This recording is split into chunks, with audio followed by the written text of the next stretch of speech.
ఈరోజు మనం బైబిల్లోని 66 పుస్తకాలపై వ్రాయబడిన పాటని పాడుకుందాం. ఆదికాండము, నిర్గమాకాండం, లేవియాకాండం అనేటువంటి పాట.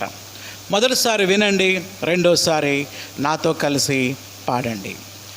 ఆదికాండం, నిర్గమాకాండం, లేవియాకాండము, సంఖ్యాకాండము, ద్వితీయోపదేశ కాండములు 5. ఆదికాండం, నిర్గమాకాండం, లేవియాకాండము, సంఖ్యాకాండము, ద్వితీయోపదేశ కాండములు 5. బైబిల్లోని పుస్తకములు 66 గ్రంథములు, భయభక్తులతో చదివెదము, బహుగా ప్రభుని స్తుతించెదము. బైబిల్లోని పుస్తకములు 66 గ్రంథములు, భయభక్తులతో చదివెదము, బహుగా ప్రభుని స్తుతించెదము. ప్రభువుని పోలి నడిచెదము, ప్రభువుని పోలి నడిచెదము. ఆదికాండం, నిర్గమాకాండం, లేవియాకాండము, సంఖ్యాకాండము, ద్వితీయోపదేశ కాండములు 5. యెహోషువ, న్యాయాధిపతులు, రూతు గ్రంథము 1, 2 సమూయేలు, 1, 2 రాజులు. యెహోషువ, న్యాయాధిపతులు, రూతు గ్రంథము 1, 2 సమూయేలు, 1, 2 రాజులు, 1, 2 దినవృత్తాంతములు, ఎజ్రా, నెహెమ్యా, ఎస్తేరు గ్రంథములు, 1, 2 దినవృత్తాంతములు, ఎజ్రా, నెహెమ్యా, ఎస్తేరు గ్రంథములు, చరిత్ర గ్రంథములు, చరిత్ర గ్రంథములు. ఆదికాండం, నిర్గమాకాండం, లేవియాకాండము, సంఖ్యాకాండము, ద్వితీయోపదేశ కాండములు 5. యోబు గ్రంథము, కీర్తనలు, సామెతల గ్రంథం, ప్రసంగి, పరమగీతము, పద్యభాగ గ్రంథములు. యోబు గ్రంథము, కీర్తనలు, సామెతల గ్రంథం, ప్రసంగి, పరమగీతము, పద్యభాగ గ్రంథములు. యెషయా, ఇర్మీయా, విలాప వాక్యములు, యెహెజ్కేలు, దానియేలు గ్రంథములు. యెషయా, ఇర్మీయా, విలాప వాక్యములు, యెహెజ్కేలు, దానియేలు గ్రంథములు, పెద్ద ప్రవక్తల గ్రంథములు, పెద్ద ప్రవక్తల గ్రంథములు. ఆదికాండం, నిర్గమాకాండం, లేవియాకాండము, సంఖ్యాకాండము, ద్వితీయోపదేశ కాండములు 5. హోషేయ, యోవేలు, ఆమోసు గ్రంథములు, ఓబద్యా, యోనా, మీకా, నహూము గ్రంథములు. హోషేయ, యోవేలు, ఆమోసు గ్రంథములు, ఓబద్యా, యోనా, మీకా, నహూము గ్రంథములు. హబక్కుకు, జెఫన్యా, హగ్గయి గ్రంథములు, జకర్యా, మలాకి, చిన్న ప్రవక్తల గ్రంథములు. హబక్కుకు, జెఫన్యా, హగ్గయి గ్రంథములు, జకర్యా, మలాకి, చిన్న ప్రవక్తల గ్రంథములు, చిన్న ప్రవక్తల గ్రంథములు. ఆదికాండం, నిర్గమాకాండం, లేవియాకాండము, సంఖ్యాకాండము, ద్వితీయోపదేశ కాండములు 5. మత్తయి, మార్కు, లూకా, యోహాను సువార్త గ్రంథములు, అపోస్తలుల కార్యములు, చరిత్ర గ్రంథం 1. మత్తయి, మార్కు, లూకా, యోహాను సువార్త గ్రంథములు, అపోస్తలుల కార్యములు,